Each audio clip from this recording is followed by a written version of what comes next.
Everything you're about to hear is for education and entertainment purposes only. Whilst we are licensed, we're not aware of your personal financial circumstances. Any advice is general advice. Equity Mates operates under Australian Financial Services Licence 540697. Equity Mates! I will say this about investing. Everything you do learn is cumulative. What I learned at 20 is useful. Equity. Welcome to another episode of Equity Mates, a podcast where we explore what's possible in the world of investing. If you've just joined us for the very first time, a huge welcome to the community. Today we have an Ask an Advisor episode for you. My name is Bryce, and as always, I'm joined by my equity buddy, Ren. How are you going? I'm very good, Bryce. Very excited for this episode. We're joined by one of our returning favourites, financial advisor, Dylan Pajita Green. Welcome back to Equity Mates. Did you get it? It's close. It's close. It's close. Like, you know, it's the emphasis on the wrong part, but we'll get there one day. How should I say? Every time. It's just Pajita. Pajita. Yeah. Imagine so I hit the G. Yeah, you hit the G, which is good. You know, I mean, it's better than Bryce. So, and honestly, that is the hurdle I'm only trying to jump over in life. Now, for people who are unfamiliar, Dylan, you've been coming on the show for what, over a year now? Yeah, about a year. You're director at Bold Wealth, and you're one of the advisors that we work with to refer members of the Equity Mates community who are looking for financial advice. You're one of our hand-picked few advisors. You survived cream of the crop. The rigorous selection process. It's one of the most hard interview processes that I've ever been through in my entire life. Yes. And so if after listening to this episode with Dylan, if you are interested in speaking to him, go to equitymates.com/advice. We'll get a bit of information from you and we'll connect you with Dylan. But Dylan, last time you came on the show, you introduced us to two characters, Mr. Equity and Mrs. Mates. Yeah. And you worked through a case study of three separate ways of investing. Investing inside of super, investing outside of super, and offset account, and then debt recycling. Yeah, paying off your house, came up, putting money into super, debt recycling. Yeah. So investment, basically, but doing it in a tax-effective way. And you did all the work, massive report with all the numbers that people can access for free. We'll include the link to that one in the show notes and the YouTube description if people want it. But it was so popular that we asked you to go away, put your head down, do more work, and come back to us with another case study. Yes. Una mas. And so Mr. Mates is back. Mr. Equity. Mr. Equity is back. Mr. Equity. Sadly, Mrs. Mates no longer with him. Yeah, I'm not sure. It was a sensitive subject when we did the review meeting. He didn't really want to talk about it. So, you know, we only delve so far into these things. But yes, Mr. Equity, he's back. He's still with us. He's done well throughout life as well. He's built up a nice, juicy share portfolio. So, yeah, a couple of different strategies. He's now a little bit older. I can't remember which one of you was Mr. Equity last time, but, you know, you look good for 60. Yes. Well, yes, we should say he's 60 because today, Dylan, we're going to be talking about all things transition to retirement because a lot of the clients that are coming through the Equity Mates network, particularly with you and where you focus a lot of your time as well, is in this sort of transition to retirement space. And so today we're going to be going through a case study looking at a couple of different ways in which you can, I guess, think about that and draw down income as you're transitioning to that nice stage of life. But I think before people turn off, if they're not at that point, it's important to think about this for everyone. But I think, you know, we're about to see the greatest wealth transfer in the history of the world. And, you know, Australia is going to play a big part of that. So send this to your parents, but also maybe internalize some of the lessons and encourage your parents to do it because it can mean hundreds of thousands of dollars more to them in retirement. It can mean avoiding taxes on transfers when that wealth is passed from them to you. It can mean a whole bunch of other things that will be relevant to you over time. So just because you're not 60 like Mr. Mates doesn't mean you should skip this episode.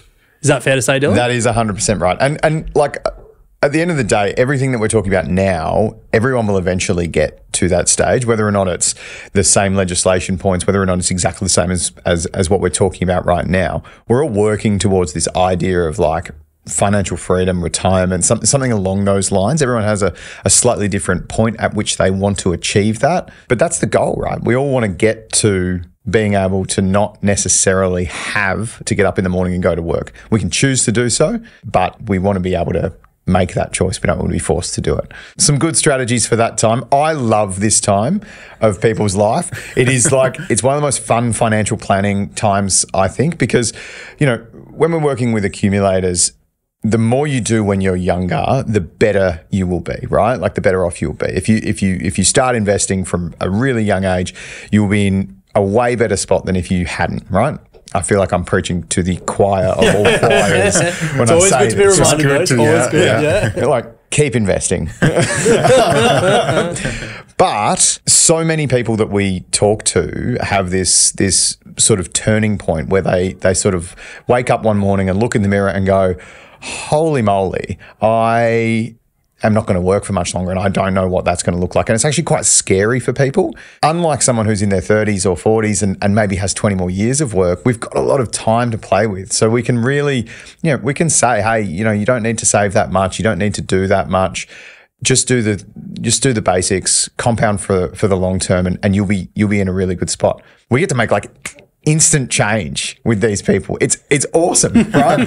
and you know, I mean, you know me, I'm a massive tax nerd, and all these things come down to how do we best structure things, and you have a lot more flexibility, you have a lot more freedom at this point. So it's one of my favorite times to plan with clients. Other than them waking up and going, whoops, I need to, you know, I'm kind of overwhelmed now and need to go and speak. I wish I'd listened to Equity Mates 10 years ago. What are some of what's like the common, I guess, characteristics or I guess mistakes that you see people making when they have that like light bulb moment, they come to see you being like, I actually don't have long left? A lot of people are just fearful without context, right? So information is obviously power, and you know, most people who come to see us are genuinely surprised once we get them their statement of advice that shows them, you know, what the strategies will be. Like most of our clients have wealth that is growing at a rate that is faster than they can spend it. That's nice. And it's wonderful, right? It's wonderful. You haven't seen how quickly I can spend. Yeah. But they've grown up in different generations. Like these are clients who are at this retirement point, right? So they've bought property for 45 cents and a packet of twisties, and they've generally had superannuation that's coming in for most of their working career, or at least the back half where they've been good earners. And a lot of the time their expectations on what they're going to spend is pretty low. So I have to have conversations with people about telling them they have to spend more money more often than I do conversations that conversations. Why do they have to spend more money? Because they don't want their kids to get it. Well, yeah, okay. So it's probably more they can spend more money. Bryce is there thinking, nah, my mum's absolutely like, can you call my parents? Yeah, Weet-Bix and water from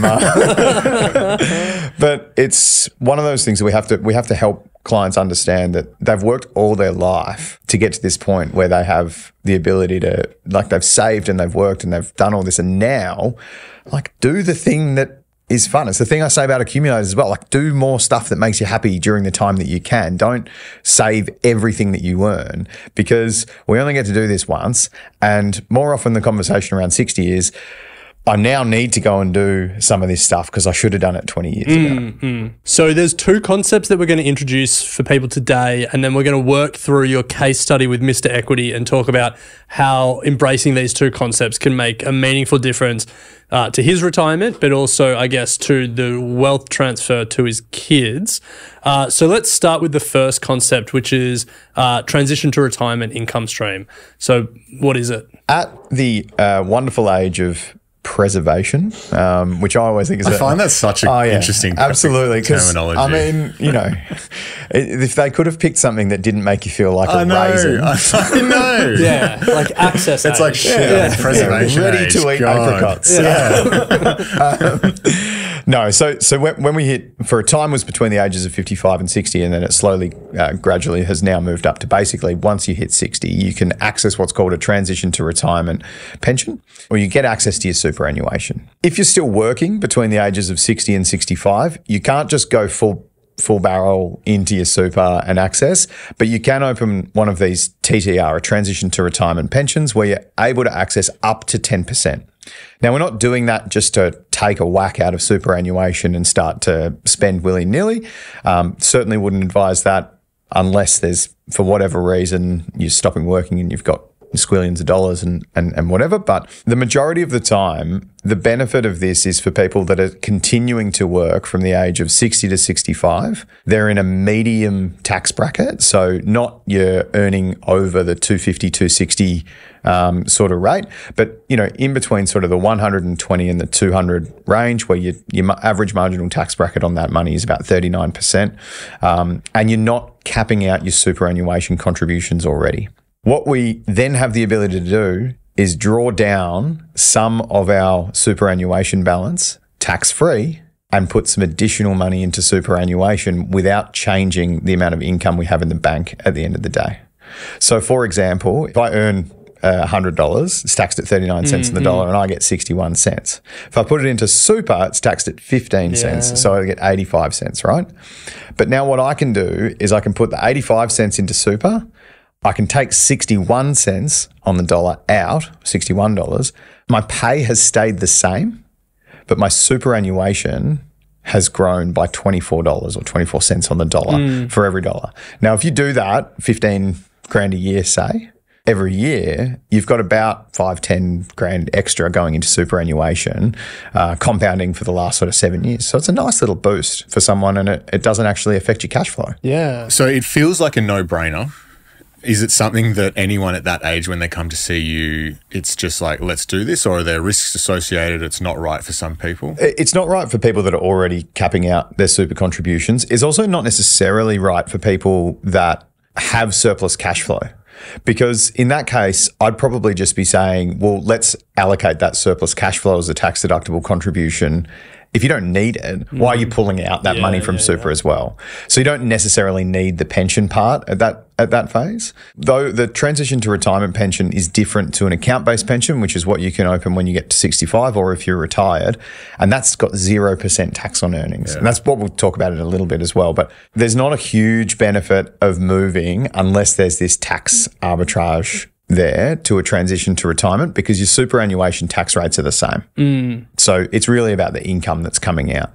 Another benefit can be as well, though, is if at that point people still have a large mortgage and they're wanting to get rid of that, you can draw down a larger amount from that, you know, up to 10% of the balance to help clear the mortgage. That might help you retire earlier, right? Like if you've got this burden sitting there, you don't necessarily, you know, you might want to continue working part-time. You might want to, you know, transition to a different property that requires debt and things. So it becomes an additional source of cash flow within reason, within boundaries, I should say. What percentage of people at that point coming to you with a mortgage?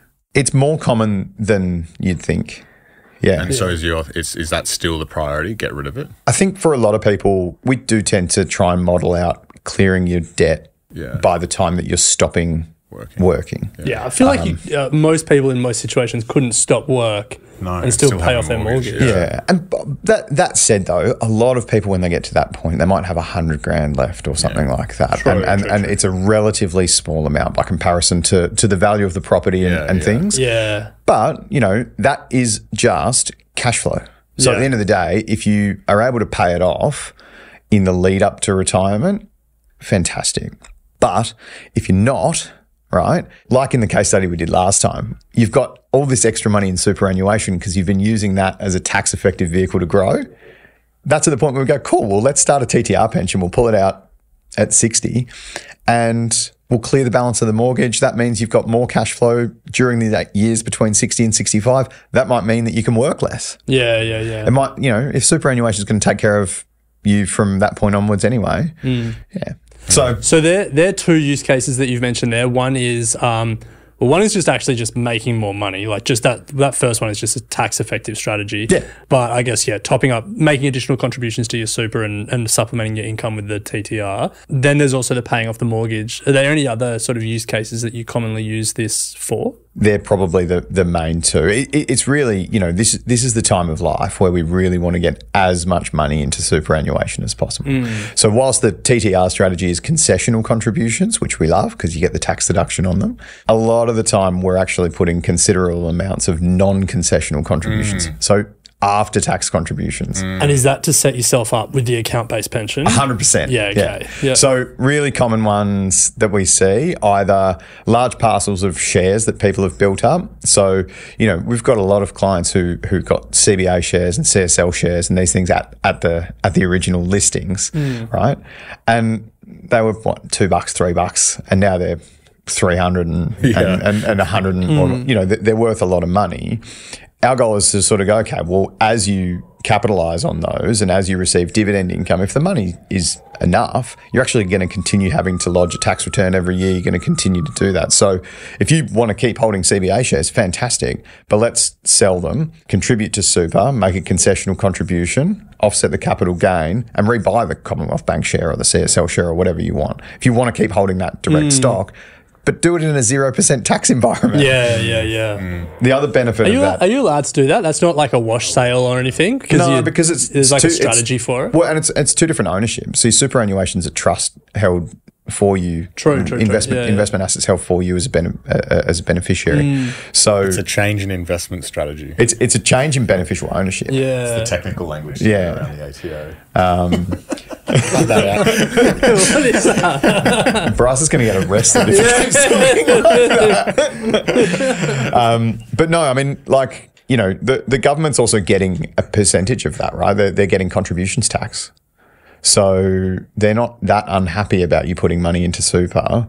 You're reducing the amount of tax payable on that capital gain, right? But you could technically hold that share forever and ever, never sell it, and never pay the capital gain tax. Wait, how are you reducing the capital gain from the original sale? You're not. You're paying full freight on that, aren't you? But if you then make a super contribution and claim the tax deduction... You get the tax deduction. Oh, is there a tax deduction there if you sell assets and then add it to super? How much is the tax deduction? Well, capital gains is just income. Yeah. Right? So it's then it's like a concessional contribution. That's right. Yeah, so then you make a concessional contribution. Yeah.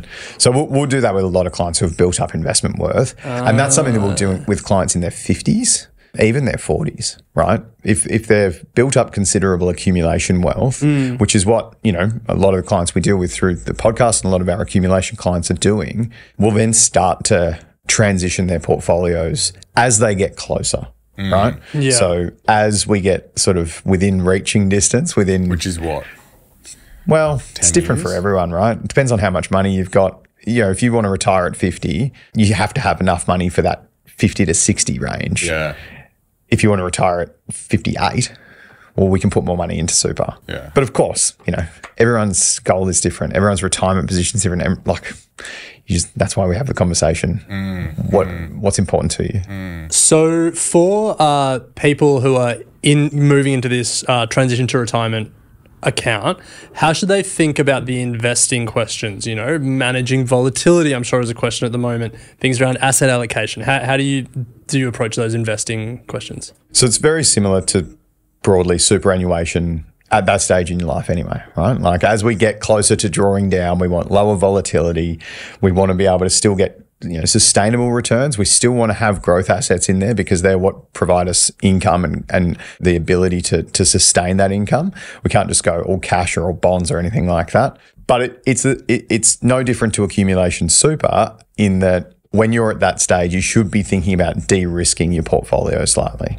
So, if you've historically had everything in a high growth portfolio, maybe in your 50s, that's when you start thinking about moving down to say like a growth, like an 80% allocation. Then you might, as you get closer to 60, might move to like a balanced approach and so on and so forth. I think there's a rhetoric around like, I still need to make money when I'm at this point. And I think that's where the modeling comes in real handy because you can go, well, it's all well and good for you to continue doing this, but let's put some market shocks in there. Let's do some things. What happens if we have a GFC style event?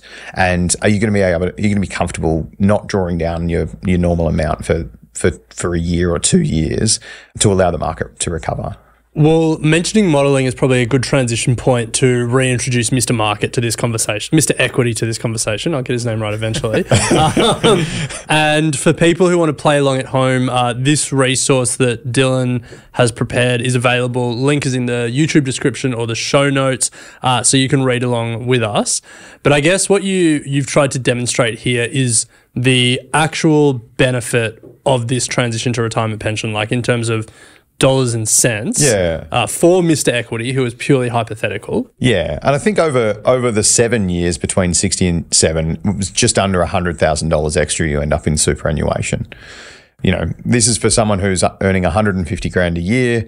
So they've got plenty of superannuation contribution caps remaining. They're currently spending everything that they've got. So that's their income. But we worked out that a combination of the tax savings up front that you get and the Mr. Equity gets up until 67, the difference in sort of your overall outcome, including tax, is about 100 grand. And so that's Mr. Equity still getting the full after-tax amount of his $150,000 salary. Yeah, so you get about $106,000, $107,000. Don't quote me on that. Use paycalculator.com and figure out what 150 grand gets you after tax. But you'll get exactly the same amount of money after tax, but your superannuation will grow. And that's why I said before, I love these strategies, right? Because there's literally no there's no loss. Yeah. You've got the same amount of money in super you invested over that time that you originally did, plus the little bit extra, and you get the same amount of cash in your pocket at the end of every month when you get paid. And we should be clear that $100,000 benefit isn't dependent on like a certain superannuation balance. It's more size. dependent on your income. Yeah. So because it's just a tax saving. That's it. It's a tax saving, right? More money in super means you can draw down more money in retirement. And so for people listening, there's like, well, you've said this sort of, it's a no-brainer, but like just for the sake of completeness, is there a risk? Is there a downside? Is there a counterpoint to what you've said so far? The way in which we see people do it wrong is the time, like trying to time things by, holding off on putting money in at the same time as you're drawing it out. It is somewhat important that you've got things set up so that as your money goes in, often it's better to use like a salary sacrifice mechanism so it comes out of your pay rather than having to do it manually. And that way, when your superannuation pays you this monthly or quarterly or however frequently you've got that money coming out, it's sort of in and out at the same time. The other way in which we see people sometimes mess it up is they go to, if you try and calculate it yourself and you over contribute the 30,000, you'll get pinged with extra tax. So it's more important to get it. It's quite important to get it right because you don't want to get a tax bill at the end of the year for something that you thought was a really good strategy. Yeah. Well, I mean, that's a nice segue to say equitymates.com/advice if you want to speak to Dylan and the team. Give me a call. Dylan, we're going to take a quick break and on the other side talk about the second strategy, which is a recontribution strategy. So we'll be right back.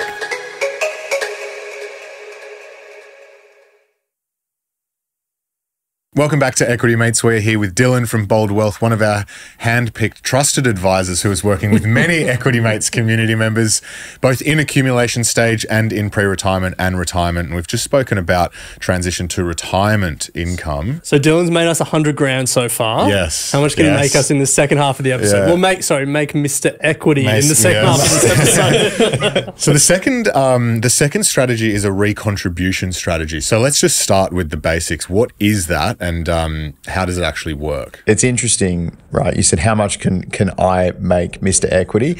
This is actually a strategy that we do for a lot of clients who, as I said at the start, are in a position where their superannuation balance is more than what they actually need in retirement.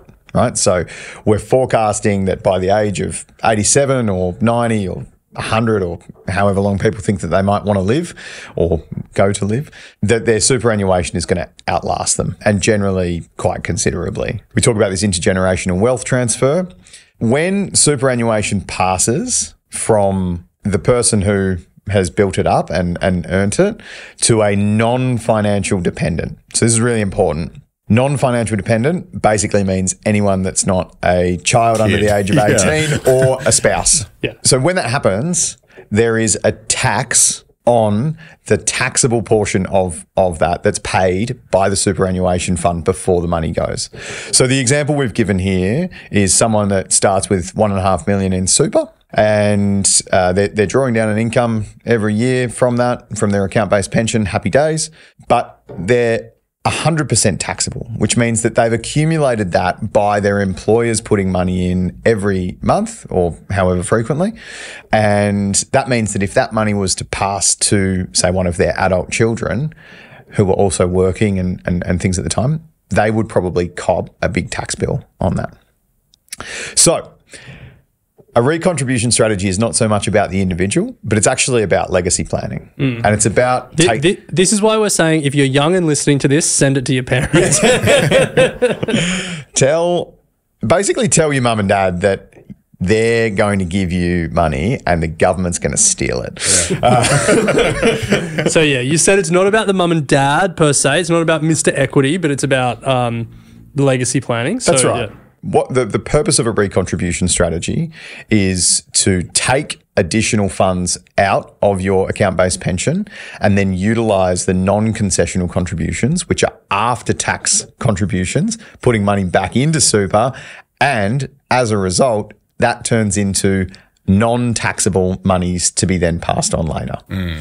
So over time, obviously, you can't just take the whole balance out and put it back in. You're only allowed to put in a certain amount each year. But over time, that changes the overall balance of that superannuation from being taxable to the beneficiaries to non-taxable to the beneficiaries. So each year you're able to contribute $120,000 non-concessionally. It'll probably go up year on year with, every few years with inflation and things. But the goal for us is to figure out how to get the most out of that, put it back in non-taxably, keep it in an account-based pension, so it's 0% tax on earnings that whole way. But it just means that you've got a lot more confidence about what your estate assets are going to be. Love that. I'll send this to my parents. Yeah, absolutely. Absolutely. So, Dylan, you've done the work for us again here, and you've modelled it out for Mr. Equity. And sadly for Mr. Equity, he only lives until 74. So once you get to 74 and 11 months, you can't put any more money in super. Really? Oh, okay, Yeah. okay. Yeah. Okay, that's why we've modelled it to 74 because once you hit 75, basically, so 74 and 11 months, you're not the only superannuation you're allowed to put in is the money that your employer pays you. Right, okay. Okay, Yeah, good to no know. more voluntary contributions. Yeah. So the modelling here you've got is from 60 to 74. So 15 years inclusive of those 2 years. And Mr. Equity has worked hard his life and he started with a balance of 1.5 million at 60. And in this scenario, Mr. Equity is getting his 105,000, which, as we spoke about earlier, is 105 or whatever was the post-tax amount. Yeah.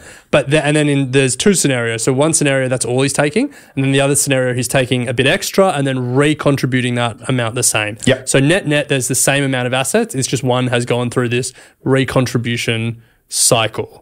So tell us what the numbers work out to be at 74 and 11 months. So each year you're able to put 120,000 in non-concessionally. So effectively we take an extra 120,000 out. He doesn't spend it. He puts it back into super and then that becomes a non-taxable amount, right? The beautiful thing is that, as you said, assuming in this case he's not spending enough of that money, his money's actually growing, right? Over that time, which is wonderful. It's ever so common, and a lot of us are going to continue to see that over the next 30 years, right? But really interestingly, you've got that taxable portion being 100% in the first case. If the people that inherit it happen to be adult children and they're working at the time, chances are they're going to pay 17% tax on that, which on a balance of $1.5 million, which was the starting balance of that pension, is like $365,000. If we look at it like for like, and that person's gone through, built up their wealth, at 75, they got about 2.1 mil in superannuation. If they pay 17% tax, if that goes to an adult beneficiary who's working, they're going to pay 17% tax on that taxable portion, which is $365,000 of tax. Yeah, of tax, because the taxable portion is 100%. Is 100%. Which is actually what most commonly. That's what most commonly it is. So any money that we put in voluntarily and claim a tax deduction on, it's going to make up the taxable portion. Any money that our employers put in makes up the taxable portion. So scenario number one, 100% taxable, $365,000 in tax. Which means on your 2.1 and a bit million of superannuation that goes to your kids, actually only 1.78 goes to them. Okay. And so then the second scenario has this recontribution strategy. So for starters, the superannuation balance is the same because, as we said, net, that money's being recycled back in, recontributed back in. That's right.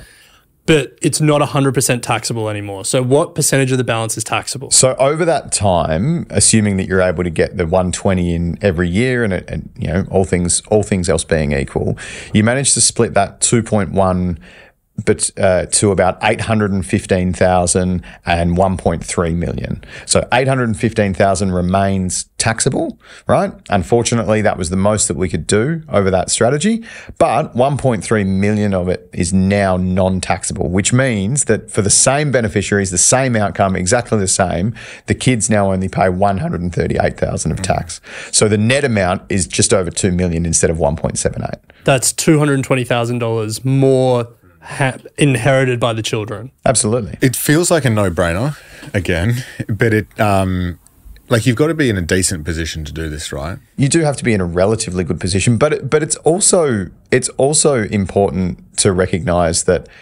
you know, not everyone outlasts their superannuation, and in most cases we don't outlast our superannuation.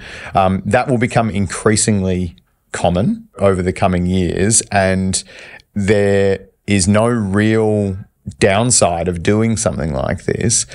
I'm a big believer in actually, you know, this is important, but if you've got superannuation that continues beyond that point, probably helping your kids out before you get to that stage, maybe taking some extra money out over that time and just passing it on as, you know, house deposits and additional ways for them to invest personally throughout their journey. It's nice to know, I think, for a lot of parents and grandparents as well, that their money is not, you know, when they pass away, as much of that money is actually going to get to their kids rather than being eaten up in tax. But you know, if you are in this situation, it's a really good way of making sure that you're sort of passing on all your hard-earned wealth. But I guess there's no down. Like as far as I can understand it, there's no downside. Like let's say you had Mr. Market had Mr. Equity had half of what he had here, like 750,000. Like there would be no downside in him taking out extra each year and then re-contributing it. He wouldn't be any worse off financially,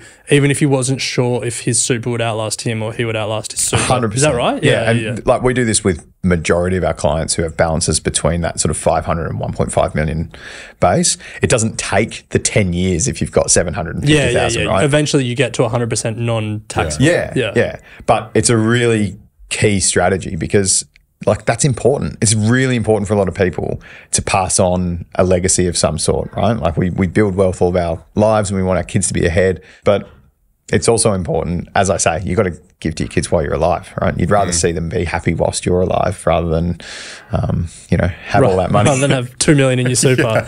So Dylan, as we got to the ad break, I asked, how much more are you going to save us? I think we said 220,000 for the second half of the episode, which takes us to 320,000 saved in a 40-minute conversation. That is now the bar value for all future Ask an Advisor episodes. So you've set the bar there. I think if people want to speak to you, equitymates.com/advice will put you in touch. And if people feel like this episode isn't relevant to them yet, make sure you share it with your parents. And a reminder that if you missed the last episode with Dylan, go back and listen to it. It'll be in your feed, but also there's a downloadable resource to show you the difference between debt recycling, mortgage offset account, and investing in superannuation.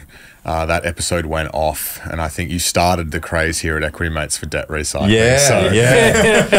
So should we talk about being in retirement? Debt recycling. So if you want to debt recycle, also speak to Dylan, equitymates.com/advice. He can do it all. I can't wait to see what downloadable resource he will bring next time. You set the bar high, Dylan, so we can't wait to see you jump over it again. Happy days. Thanks, Dylan. Thanks for having me, boys.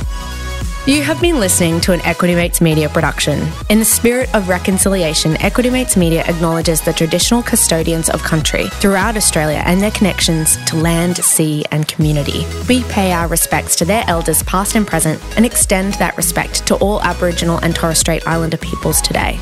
This podcast is intended for education and entertainment purposes. Any advice is general advice only and has not taken into account your personal financial circumstances, needs, or objectives. Before acting on general advice, you should consider if it is relevant to your needs and read the relevant product disclosure statement. And if you're unsure, please speak to a financial professional. The hosts of this podcast and their guests may have positions in the companies mentioned. Equity Mates Media operates under an Australian Financial Services Licence 540697.